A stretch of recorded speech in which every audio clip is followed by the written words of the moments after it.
వారాహి నవరాత్రులు అవుతున్నాయి కదా, ఎందుకు నాకు వారాహి మాతను చూడాలి అని అనిపించింది. సో ఆ టెంపుల్కి వెళ్ళడానికి స్టార్ట్ అవుతున్నా. ఈ టెంపుల్ హైదరాబాద్ గాజుల రామంలో ఉన్నది. లలితాదేవికి సైన్యాధ్యక్షురాలు వారాహిదేవి.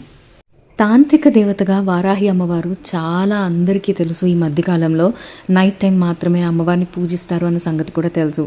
దేవి భాగవతం, బ్రహ్మాండ పురాణం, అలాగే మత్స్య పురాణం, వరాహ పురాణం, ఇట్లా చాలా వాటిలో వారాహి అమ్మవారి గురించి చాలా కథలు. ఏమైనప్పటికీ కూడా దుష్ట శిక్షణ కోసమే ఈ అమ్మవారు ఉన్నారు. అంటే any kind of negative energies, బాధలు ఇట్లాంటివన్నీ పోగొట్టాలి అన్నప్పుడు ఈ అమ్మవారిని చాలా ఎక్కువగా పూజిస్తూ ఉంటారు. ఈమె లలితాదేవి తాలూకా అహంకారం నుంచి పుట్టారు అని బ్రహ్మాండ పురాణం చెప్తే, దుర్గాదేవి నుంచి సప్త మాతృకలు పుట్టారు. తంత్రశక్తులుండే ఈ సప్త మాతృకలు అనమాట. వాళ్లలో ఒకళ్ళు ఈ వారాహిదేవి అని చెప్పి దేవి భాగవతం చెప్తుంది. కామాఖ్యాదేవి అలాగే పంచముఖ వారాహి అమ్మవారి ఈ టెంపుల్లో 5 రకాల బలులు ఇస్తారు. అంటే జంతు బలులు కాదు, వెజిటబుల్స్ అనమాట. సో గుమ్మడికాయ, దోసకాయ, చెరుకు, నిమ్మకాయ, సొరకాయ ఇవన్నీ ఇస్తారనమాట. ఇవి ఒక్కొక్కటి ఒక్కొక్క దానికి చిహ్నం అనమాట, మనకున్న రకరకాల ప్రాబ్లమ్స్ అన్ని తీరడానికి. ఎస్పెషల్లీ ఈ వారాహి అమ్మవారి నవరాత్రుల్లో ఈ బలులు అనేవి ఇస్తున్నారు.